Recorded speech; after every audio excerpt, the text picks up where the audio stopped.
Hey everybody, Dave the Klone here. How you doing? Do we have our water cooler cups filled and ready to talk about another 15 minutes of movie memory madness, which will probably, if we're going by the history of this show so far, will probably come in somewhere around maybe 20 minutes. We'll see. In any case, every time we get to this sort of fall season, I'm recording this in October, late October, almost Halloween October, and I've been seeing all kinds of posts on social media of everybody and their parents doing the 31 Days of Horror Marathon. I don't know what it is about the year 2023 here. Maybe because so much horrific stuff is happening for real in the world. That folks are just kind of diving headfirst into the idea of just kind of being okay with horror as a mainstay. I mean, there are a lot of horror fans. I go to HorrorCon. I haven't at all this year, but it was one of my mainstays for content for my social media. And so I thought, seasonally appropriate, I should probably do some kind of mention of some kind of horror movie. And wouldn't you know it, yesterday when I was sitting down to do some work and I wanted to have a movie on in the background, I wound up watching the entire 3 movies in this series. But let's take a little bit of a mental trip back to 1999, cusp of the new millennium, and the birth of found footage with, that's right, the Blair Witch Project. The biggest thing with this movie is it, to start, it was the forebear of an entire genre that has gone to, I don't know, infinitely larger by far degrees than I think we thought it would after just seeing the Blair Witch. In fact, I remember this being a movie that was somewhat disappointing on first viewing in the theater, and it suffered from its own genius in some ways, because what happened was the idea, the concept, okay, and this is to kind of really illustrate that it wasn't just the movie, it was the sort of entire, world building that happened before the movie even premiered, before the movie even opened. It was sort of like they had already taken great strides that I think paid huge dividends, to the point where they needed them to clarify some of it before the movie actually opened. But the Blair Witch Project, the idea behind the movie was that these 3 documentary filmmakers in Maryland, in the Black Hills of Maryland, in Blair, which I think is a fictitious town, were going out into the woods to do a documentary on the Blair Witch, which was a local folklore legend. They disappear while out in the woods and are never heard from again. And a year to the day when they disappeared, some guy walking his dog finds a collection of tapes on the side of a path in the woods and brings them to the police. The police go to the local college that had a media department, and they review the tapes and pull together, I guess, a coherent 90 minutes that is supposed to sort of serve as an explanation of what happened to them. And this was being released in theaters. Now, in 2023, it's easy to just hear that and go, well, clearly that can't even be true. You know what I mean? Like, there's no way they would release in theaters. And that was my thought. But this was presented as if it was a true happening, that this was something that happened. The advertising campaign, they even had companion pieces that were available, or that were made, that were produced and put on, like, the History Channel, discussing the mythos of the Blair Witch and the sort of folklore behind the Blair Witch, and then, dovetailing into the idea that these filmmakers went out to try to actually do a documentary about it and wound up disappearing. They did such an amazing job of selling that you were actually going to be witnessing what I guess could be considered crime scene evidence. You know what I mean? And again, we have to keep in mind, this was the first of its kind. Directors Daniel Myrick and Eduardo Sanchez, who were also the, quote-unquote writers. I think it says on IMDb that Heather Donahue, who was one of the stars of the film, is an uncredited writer as well. Their whole approach to this thing was incredible and very budget friendly, and I think this is also what made that genre grow and become such a mainstay in not only horror but in lots of Hollywood. And there were so many things that right away jumped on this and started to piggyback it. There was a show called Freaky Links, which was Ethan Embry's show, and a lot of that was done with handheld digital cameras. There was I don't know if they I guess I should have done some research on this. So that's the whole key with this show, is me just kind of remembering the sort of general air and atmosphere surrounding some of these movies because I grew up with them. But I think when you think back to Pulp Fiction, which was 1994, there's a sequence where Uma Thurman's character, why is the name escaping me? Mia Wallace, comes down to first meet John Travolta's Vincent Vega character while he's in the it was a deleted scene. Shit, this is why no one knows about it. And she's actually filming him with a digital camera, with a high-8 camera, and doing this sort of like awkward interview with him to kind of get to know him, setting up sexual tension and shit, so I guess I can't really credit that with having any influence on Blair Witch, although there were some VHS copies of Pulp Fiction that came out that featured this deleted scene after the film. That was before DVD, guys. We just had to watch a whole movie and then wait for the credits to end, and then there would be extra shit at the end. Anyway, so the idea being that even the commercials, oh man, I remember I was working as an electrician's assistant. I was sort of apprenticing with an electrician at the time, and we'd be driving around between jobs, and there were constant commercials for this movie. and even the way that the commercials were structured, it was sort of like a news anchor would come on and say, footage has been discovered of a team of documentarians that disappeared in the woods of Maryland, working on a project about a piece of local folklore, and they were never heard from again, and a year later their footage was found, and now we're going to see it in the theaters. And it was sort of like there was a disconnect there. I was like, why are they allowed to release this?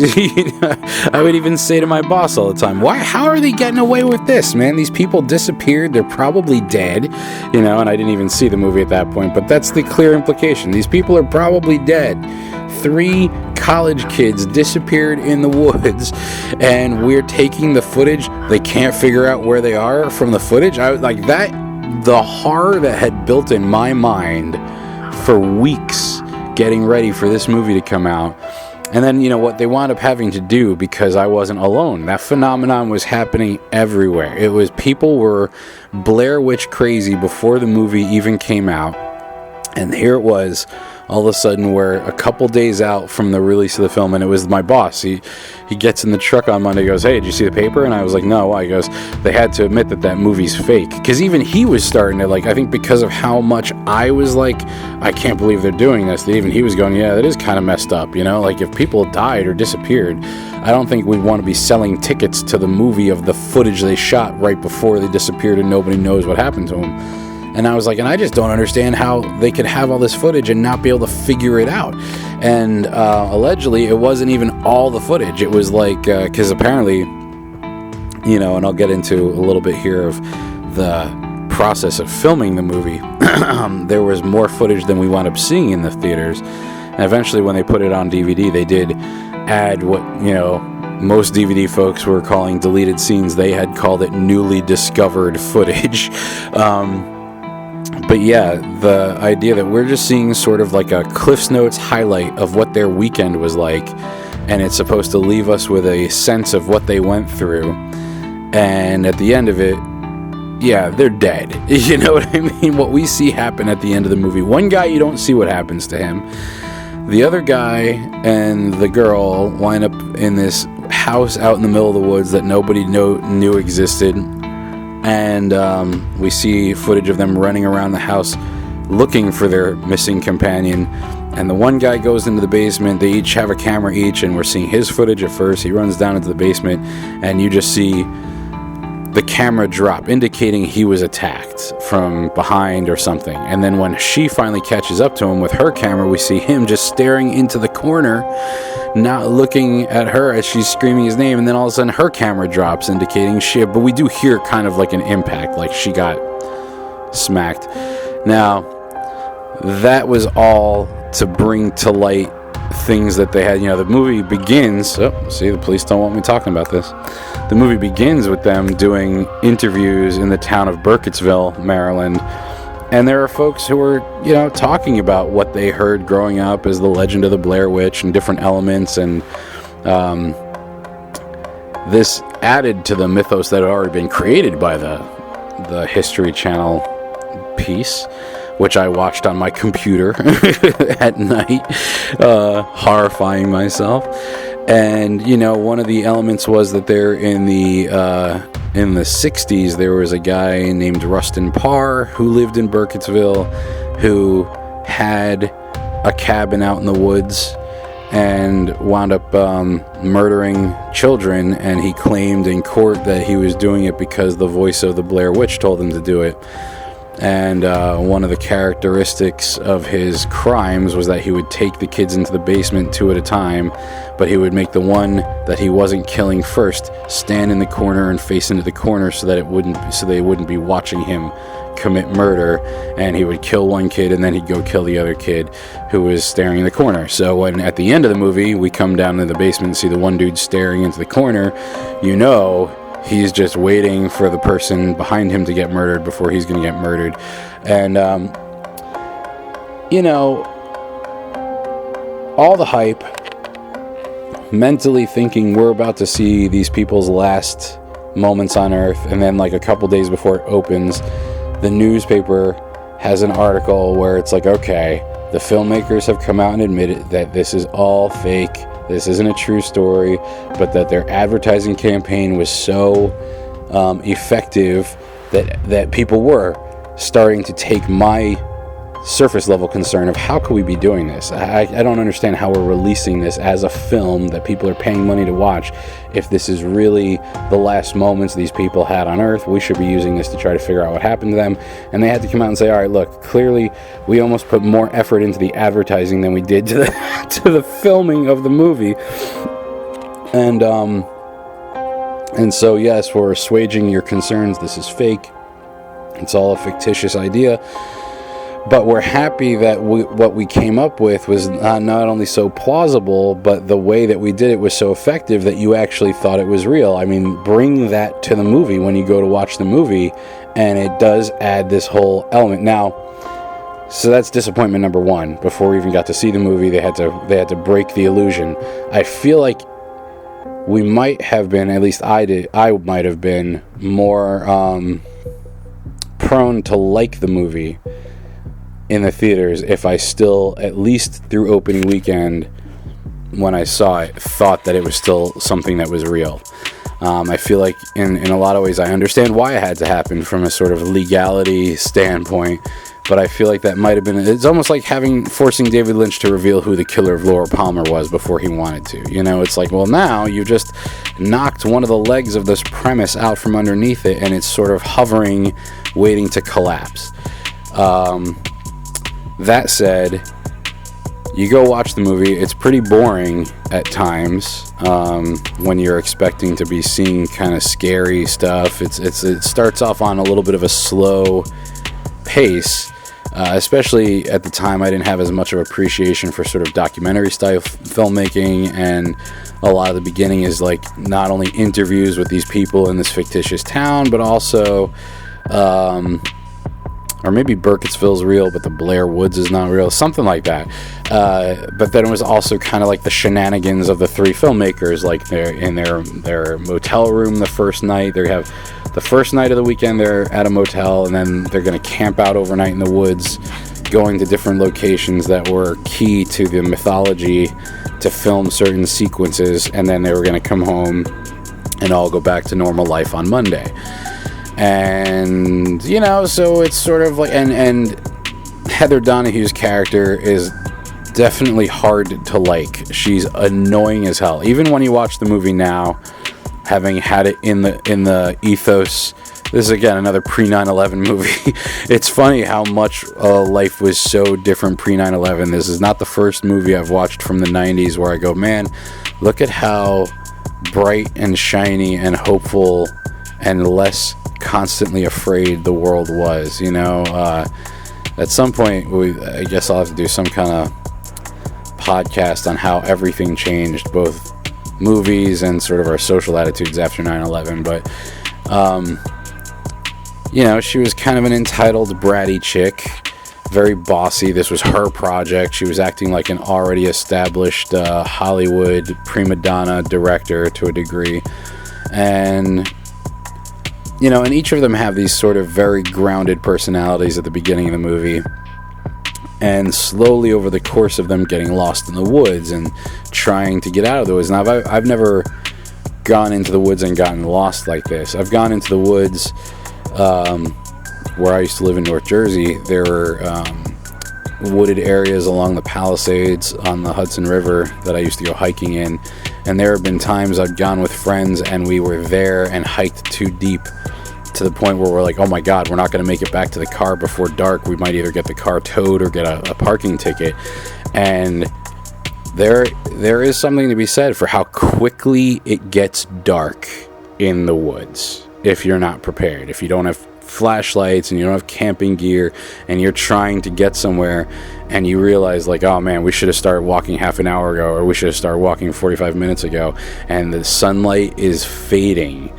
There's an element of fear that starts creeping in. Now, we weren't being stalked by an supernatural entity of any kind, but we were still just trying to get out of the woods, and even like a path that you felt comfortable with during the daylight, when you're trying to beat the fading light, becomes a little daunting, and like noises start to take on a different atmosphere, you know. So there's something to be said for people who aren't used to living off the land and living in the woods suddenly being faced with that, and also having limited supplies and resources. But, you know, they go in, they start filming, everything seems like okay, and then they get lost, and they're following the map, and they can't find their way back, and they wind up camping an extra night, and they start hearing crazy noises. Now, this one of the things they had to reveal when they filmmakers admitted that the movie was fake was they had to reveal sort of how this worked. They really did drop these kids into the woods, you know, like they had an entry point, they had a map, and what they would do is that they had also had a GPS, and as they would get to certain spots, they would find like a care package from the filmmakers with fresh batteries for the cameras, new tapes for the cameras, and each of them would get instructions. Each of them would get sort of an outline of what their character should be thinking and the types of things they should be saying, sort of like suggestions. But they also weren't made aware of what the filmmakers were going to be doing to create the atmosphere. Like, a lot of it was sounds, a lot of it was, you know, things happening off in the dark that would be unsettling noises. At one point, they're in the tent and they're hearing a noise, and all of a sudden the tent starts shaking like there's 1 million people outside. Not 1 million, that's very hyperbolic, but a group of people rubbing or pushing in or shaking the actual tent, and they all run out of the tent at that point. And, you know, there were some complaints in the audience. You know, if you didn't take your motion sickness medicine, some of the camera work could make you nauseous. And as they're running, we didn't catch as many clear glimpses of it, but they said there were things set up that were, you know, very unsettling and frightening. So what I think was sort of genius in the way this was done is that all the fear and panic was pretty real for these actors, because at one point they were really lost and they were running low on food. Like, you know, they would also in these care packages leave them water and power bars and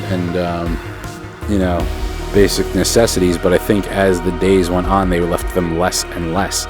So, I'm sure in some ways there's a lawsuit potential there. I don't know if they made them sign waivers. They probably did. But it was just a really interesting way to make a movie on a very low budget and have it all be about what's happening on the screen. And even though they weren't famous people, and I think that is probably also what hurt the movie, but also made it seem real, was that these aren't Hollywood mainstays. And the only one of the people from the movie who did anything afterwards was Heather Donahue, and it was appearing in a few movies. Notably, the only one I saw was Boys and Girls, but she definitely had Hollywood ambitions. I think all three of the actors did. But until that article came out talking about how the movie was fictitious, we were seeing posters with their faces on it that's saying, "Have you seen this person?" or "Missing," missing for 2 years. And then ultimately they wind up in this, house in the woods that even after all the research they had done on the Blair Witch, they didn't know existed. And that's the last we see of them. There were 2 sequels. The first one was called Book of Shadows, Blair Witch 2, and this one was done by Joe Berlinger, who was at the time noted for doing his Paradise Lost films for HBO, the documentary about the West Memphis 3. So there were elements that came into play in this one. Now this one was much more Hollywood produced. Jeff Donovan, Kim Director, I forget. They're the only 2 that really kind of went on to. Erica Lershin was in it as well. She was really cute, and it was much more, filmed traditionally. There were some elements where they would use handheld camcorders, but it was used sparingly throughout, and it was more to kind of connect the 2 films stylistically. But this one dealt a little bit more with sort of expanding the abilities of the Blair Witch, because it was arguably that the witch was taunting these people in the first movie. The reason they were lost is because the witch got them lost. And there were all these people in the interviews at the beginning of the movie saying, "Don't go out there. I would never go out there. I don't know why you're doing this. Damn kids will never learn," stuff like that. So in the second one, it really is a little bit on the meta side, because it openly admits the commercial success of the movie, the sort of psyche of, and this was still pre 9/11 when this came out, but the sort of psyche of being obsessed with the Blair Witch, and how even though these people supposedly disappeared and never came back, I think within this movie they admit that the first movie was fake as well. But it really plays with the idea of the obsessed cult fandom descending on Burkittsville, and people taking Blair Witch tours through the woods. And yet here we go, a group of people taking a Blair Witch tour, and stuff happens. They black out the night that they're in the woods, and they have no recollection of what they did. And there's also another group of people that went missing, and it turns out that these guys murdered them while being possessed by the Blair Witch. It's kind of an interesting take. There's also a lot they did with playing with their memory, because throughout the film more things happen, and we see the film from the perspective of our characters experiencing it, and then later when they're being interrogated by the police. And this was Joe Berlinger's kind of contribution to mimic or mirror some of the things that happened with the West Memphis 3, where the sort of public had already decided what really happened, regardless of what the kids were saying. And so in this movie, you have people who we watched what they experienced, and they didn't experience things that like the surveillance cameras caught, and it was very interesting. I'll do another 15 minutes on Blair Witch 2, because I actually loved it. I thought it was a great movie. A lot of people didn't like it, because it was so different from the first movie, and felt a little bit like Hollywood trying to cash in on what the first movie was, but going a little bit more in the traditional route. But watching it again now in 2023 with a little bit more of a seasoned eye, I guess, I can appreciate some of the sort of homages to the first movie. And then 2016, there was a movie just called Blair Witch, which I think was a great combination of both of the first two films. Definitely setting up for there to be more, and giving us, supposedly we actually see what the witch looked like in this movie. I think we only saw her hand, though. I don't think we actually saw the witch. There's a creature, there's like an alien trapped in the woods, and the woods now become sort of like this Twilight Zone-y, you know, Hotel California. You could check in, but you can never leave, or you could check out anytime you like, but you can never leave. And so I'm hoping. I don't think it did well at the box office, but I think with the things they set up, I would love to see more movies and more anything in this world. There is a PlayStation 4 game called The Blair Witch, which I have, and it is a horrifying game. Like I've never been very scared by video games, especially there's a lot of horror video games out there. This game is scary. This game is definitely the atmosphere about it is very affecting. And there's interesting elements to it, like one of your items in your inventory is a video camera, and you can look at a space in front of you and then look at it through the video camera, and you can see the same space from previous times in history. And this is how you're actually supposed to navigate some of the puzzles and challenges, is realize like, oh, we have to go into the 1980s version of this spot and unlock that door so that when we come to it now, it's unlocked. It's very cool, and it shows sort of a little bit more of where this property can expand to. So I'm hoping we'll see new entries in that. But this might be the longest 15 minutes ever because it's actually 26 minutes. So I'm going to check out there. Blair Witch Project, 1999. If you haven't seen it in a while, watch it again. It might play better, newer, differently for you. If you haven't seen it, I'm sure you've seen some of its descendants, like Paranormal Activity, which is another movie I should talk about on this series. Quarantine, all kinds of movies that took the found footage route. But let me know what you think, guys. Hollow9ine Podcast at gmail.com. Check us out on YouTube. Check us out on Spotify. And see you next time at the water cooler when we talk about another 15 minutes of movie memory madness. You've been listening to the Hollow9ine Network, bringing you the very best in fan-made media. That's the word hollow, the number 9, I-N-E. Find the Hollow9ine Network on Facebook. Follow us on Twitter, Instagram, and Snapchat. Rate and review us on iTunes, Stitcher, Google Play, or wherever you find your podcasts. Email us at hollow9podcast@gmail.com. Leave us your feedback. Join in the conversation and be a part of the action. Join in the fun. Hollow9ine.